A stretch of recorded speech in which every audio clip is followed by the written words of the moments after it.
Welcome to all. Today we are going to discuss about sexual reproduction of plants. We know that in plants the sexual organs they are called as flowers.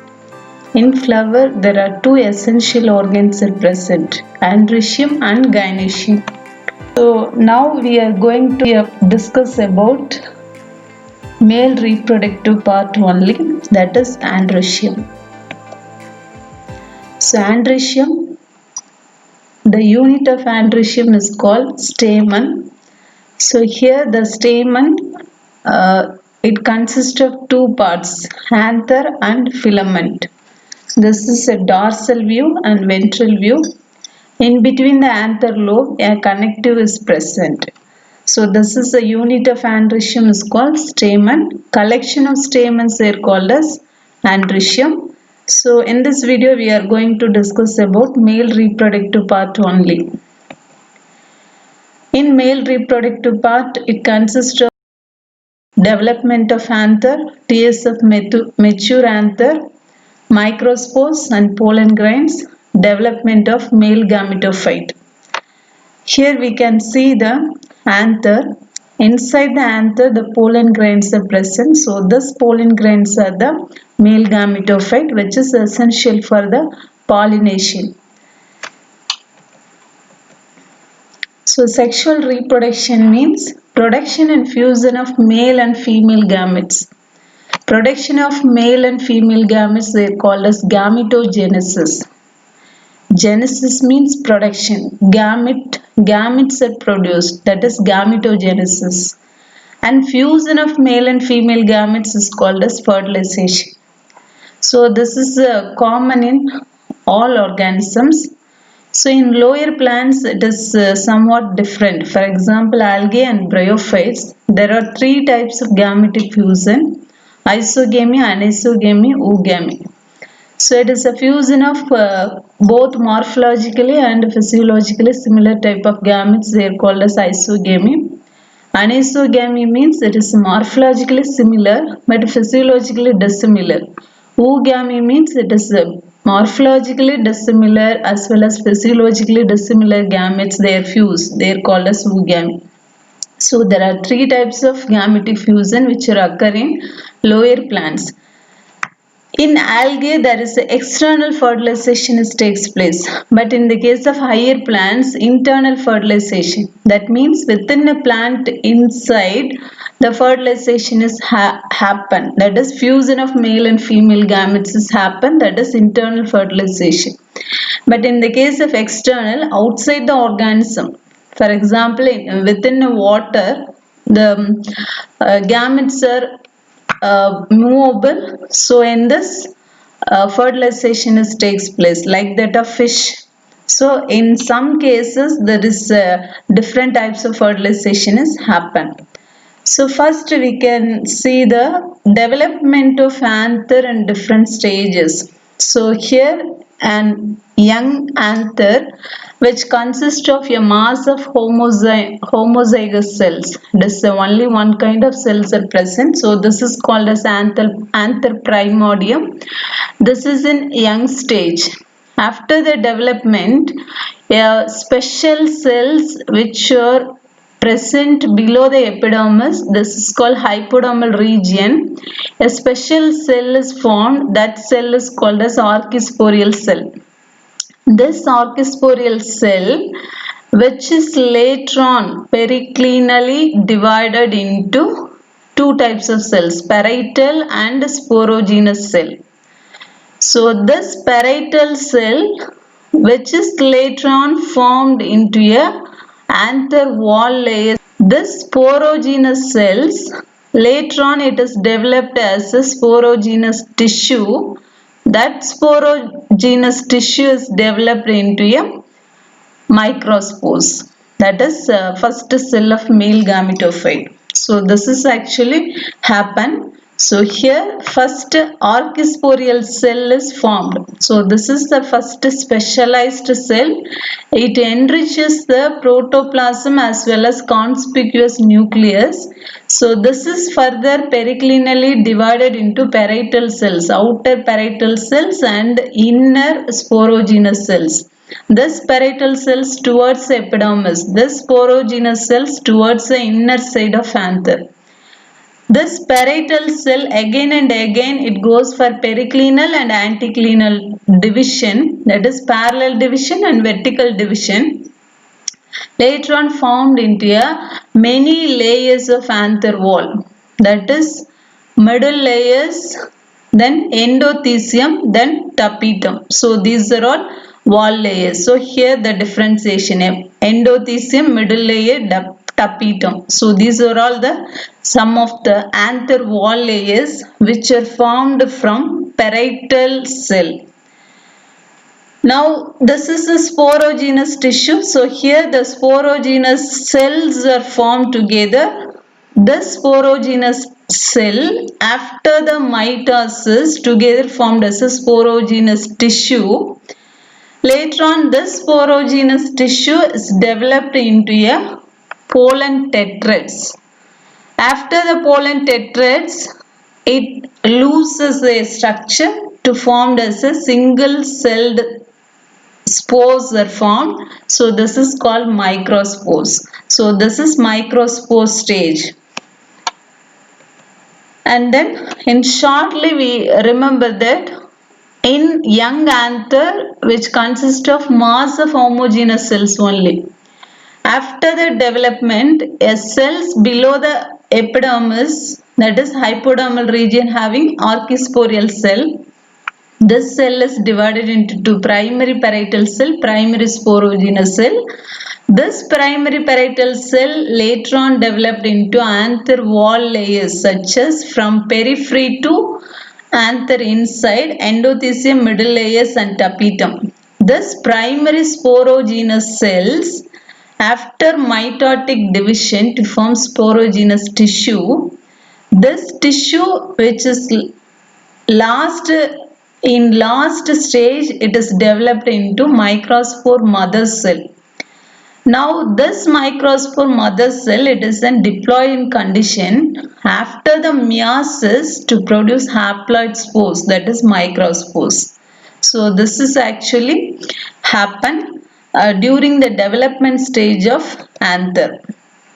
And then now move on to the microsporogenesis. Microsporogenesis means formation of haploid microspores from diploid microspore mother cell through meiosis is called as microsporogenesis. So here meiosis takes place in this process. So meiosis, the number of chromosomes are reduced to half. So 2n is reduced to nn. Again it is reduced to, again it forms n number of chromosomes. So totally a cell, it produces 4 types of gametes. That is called pollen tetrad. So the pollen tetrad which is formed and later on which loses and to produce single celled pollen grains, and it consists of several parts. In some cases all the microspores in a microsporangium remain held together. For example, in the case of Calotropis, a special structure is called as pollinium. So this is called pollinium. Pollen bag is a pollinium. A pair of polliniums are present. This pollinia, they are attached in a clip-like sticky structure. They are called as corpusculum. So in between the corpusculum and pollinia, they are the connective filament is there. They are called as retinaculum. So which is seen in Calotropis. Suppose compound pollinia which is present in Drosera and Drimys. And then next we move on to the TS of mature anther. TS of mature anther which consists of 3 parts: anther wall, anther cavity and connective. So connective means it is a sterile tissue which are present in the lining layer of anther, which are surrounded by anther lobes. So these are the lobes. And anther cavity, this is the space in which the microspores which are present. After the maturity of anther, here the pollen grains are occupied. So this is called anther cavity. And the first one is anther wall. So anther wall, which consists of 4 different layers, that is epidermis, endothecium, middle layers, tapetum. So in this 3 layers, except epidermis, endothecium, middle layers, tapetum, these 3 are formed from primary parietal cells. But anther wall consists of 4 layers: epidermis, endothecium, middle layers, and tapetum. So in epidermis, it is a single layer of cells. It is protective in function. And endothecium, which is present in below the epidermis, it is a radial elongated cells. It has the radial and tangential walls. This tangential walls develop some band-like structure or thickening stripes are formed. So which is made up of cellulose. The cells of endothecium which are hygroscopic in nature. Suppose in the case of aquatic plants, saprophytes and cleistogamous flowers, the endothecium, it has no thickenings. Endothecium is a single layer of radially elongated cells. It is made up of radial walls and tangential walls. From the tangential walls, it develops some band-like structure which is made up of cellulose. That is, the thickenings are present. At the junction of 2 sporangia, these thickenings are absent. This portion is called as stomium. And endothecium, which are in hygroscopic in nature. And some cleistogamous flowers are aquatic plants. So in some of the special cases, endothelial differentiation is completely absent. So this hygroscopic nature of endothecium, which helps in dehiscence of anther at maturity. And the next layer is called as middle layers. So this middle layers, which are 2 to 3 layers of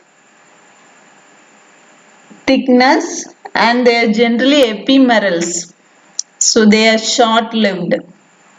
And the tapetum, next layer is called as tapetum. So this is a specialized layer. Innermost anther wall layer is called as tapetum. This tapetum is then dual in origin because it is derived partly from connective tissue, partly from parietal tissue or peripheral wall layers. So it is based on this, it is called C tapetum and P tapetum. So tapetum which are formed from connective or tapetum which are formed from peripheral layers. So because of its nature, they are called as dual in origin. Tapetum, their main function is it nourishes the developing microspore. So this is the main function of tapetum. So tapetum, which consists of 2 types. So here secretory tapetum, invasive tapetum. So this is the tapetum structure, so which has a tangential wall. So this is called tangential walls, and this cross walls are called as radial walls. So here the tapetum structure, this is microspores. So this tapetum structure which retain their original position as well as cellular integrity, and they provide the nourishment to the growing microspores. They are called as secretory tapetum or parietal tapetum or glandular tapetum or cellular tapetum. But in the case of invasive tapetum, here the cellular content totally disintegrate and it mixes with the pollen grains. It forms a complete periplasmodium. So it lost their original structure, original cell structure. So that's why it forms as a periplasmodium. So it is also called as periplasmodial tapetum or amoeboid tapetum. So this is types of tapetum based on their behavior. So the tapetum still intact in their original position after it gives nourishment to the developing microspores. But here it loses their original position. So this is called as periplasmodial tapetum. And now functions of tapetum. Tapetum mainly plays a very important role. It supplies the nutrition to the developing microspores and it contributes to sporopollenin through the Ubis bodies. Thus, it plays an important role in pollen wall formation. So, sporopollenin is the hardest substance. It is made up of, it is derived from carotenoids. This sporopollenin, which is mainly present on the pollen wall layers, especially the exine pollen wall layer. This sporopollenin is formed from Ubis bodies. Ubis bodies means it is a specialized acellular structure which are present inside the tapetum. So this sporopollenin which are formed from tapetum which mainly contribute the pollen wall formation. So which gives the resistant to the physical and biological decomposition of pollen grain. So which plays a very important role in pollen protection. And then tapetum which plays a very important role in pollen kit material.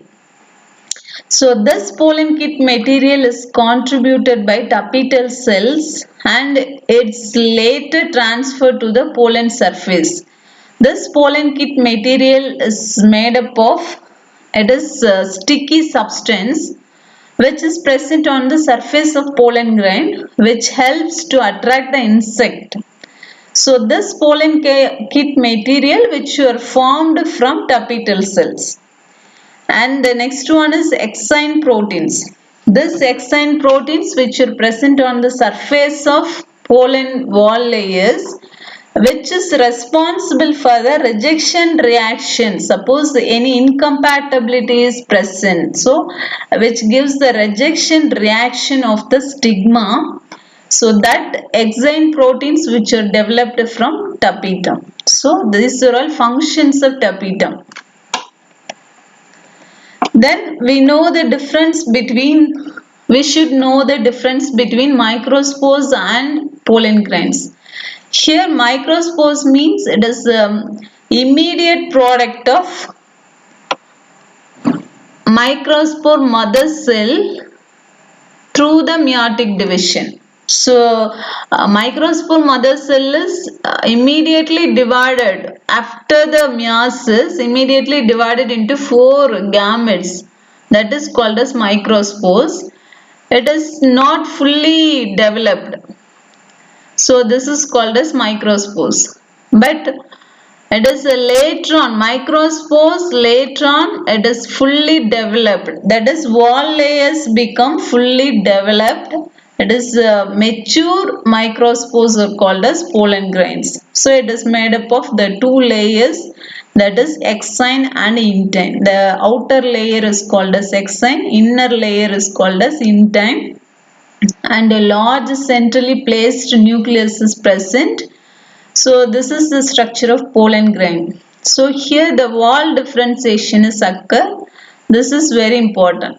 So here the intine wall layer is thin and it is made up of cellulose, hemicellulose, pectin and also some callose. These are all materials are present in the intine. and exine is made up of cellulose, sporopollenin and pollen kit. So sporopollenin and pollen kit, they are formed from tapetum, so which is present on the exine of pollen wall. This exine intine is uniform and thin, but exine is not uniform, it's somewhat thick. They're thick in layer, but some regions it's somewhat thinner regions also present. So in thin regions, there is some areas which are present. That areas are called as germ pores.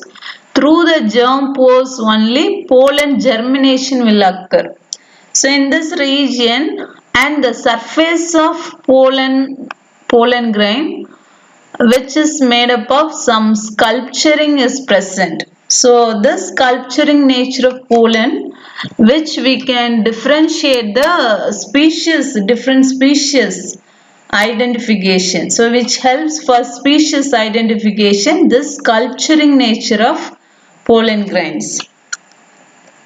And then next we move on to the development of male gametophyte. So here male gametophyte is a microspore. Microspore is the first cell of male gametophyte.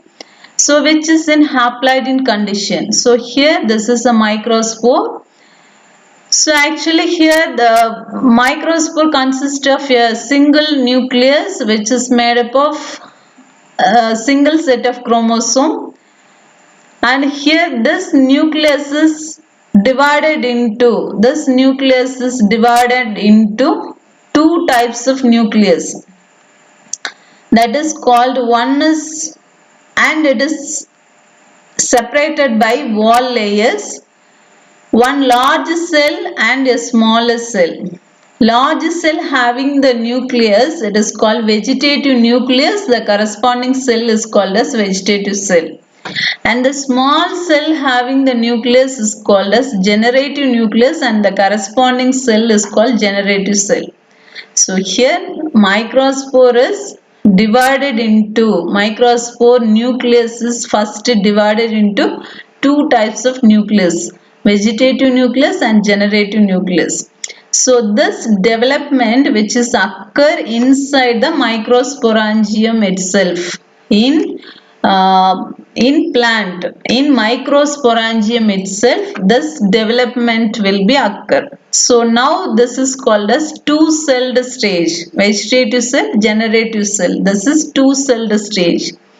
In most of the angiosperms, pollen shed at two-celled stage. Pollen grains are separated from plants in two-celled stage. But in some cases, pollen shed from three-celled stage. Three-celled stage means here the generative cell nucleus is again divided into, this generative nucleus is again divided into male gametes. So this is called three-celled stage. So again it's somewhat division it may be occur. It is called as three-celled stage. So in most of the angiosperms, pollen shed at the two-celled stage itself. So here it is this cell stage. It is it is transferred to the stigmatic surface. So that is the process we called it as pollination. After pollination, the pollen germination will occur. So the pollen germination which is occur at the stigma surface of stigmatic surface. So here the vegetative cell, inside the vegetative nucleus becomes tube nucleus which direct the growth of pollen tube. And generative nucleus, it is again divided into two male gametes. So this pollen tube, it grows depends upon the length of the style of particular plant. So now this is called as three-celled stage. So in this, vegetative nucleus act as a tube nucleus. It directs the growth of pollen tube. But here generative cell nucleus is mitotically divided into male gametes. So this is the stages of male gametophyte. So actually male gametophyte, it is the first cell. Microspore is a male gametophyte. So this up to two-celled stage which is occur on the microsporangium itself, in anther itself. Further pollen tube germination which occur on the stigmatic surface of plant. And then here's some question discussion about male gametophyte. Male gametophyte of angiosperm is, male gametophyte means, here the options are antherlobe, pollen before germination, pollen after germination, embryo sac. So here the right answer is pollen before germination, because before germination only it is of haploid condition is present. So here the single cell, because first cell of male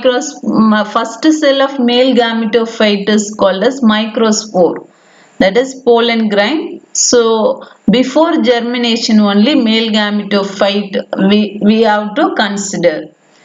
And then Ubis bodies are produced in Ubis bodies. It is a specialized acellular structure which is present inside the tapetum, which is not present in any other type of cells in plants. So Ubis bodies which are present on the tapetum only. So here the answer tapetum. This Ubis bodies which helpful for the production of sporopollenin. That sporopollenin which is the main important constituent in the exine wall layer formation in pollen grain. And a mature male gametophyte of angiosperm contains a mature male gametophyte. So mature male gametophyte which is made up of one vegetative nucleus and two male gametes. So mature last stage, that is one vegetative nucleus, that is a tube nucleus, and the two male gametes. Thus two male gametes which are formed from generative nucleus. So here the answer is one vegetative nucleus, two male gametes. And then next question, which of the following statement is correct? Pollen shed at three-celled stage in maximum plants. So here the statement pollen shed at two-celled stage in maximum. About 60% of angiosperms pollen shed at two-celled stage, not three-celled stage. So here this statement is wrong. And middle layers are hygroscopic in nature. Middle layers are epimerals. Endothecium only it is of hygroscopic in nature. So this is also wrong statement. And intine is made up of sporopollenin and pollen kit. So exine only it is made up of sporopollenin and pollen kit. So this is also wrong. And invasive tapetum lose their original cell structure. So this is one correct. So invasive tapetum or amoeboid tapetum or periplasmodium tapetum. So they lost their original cell structure and it mixes along with the pollen grains to form as the periplasmodium. So this is called invasive tapetum. So here the right answer is invasive tapetum lose their original cell structure. And next question, sporogenous tissue act as a microspore mother cell. This is the assertion.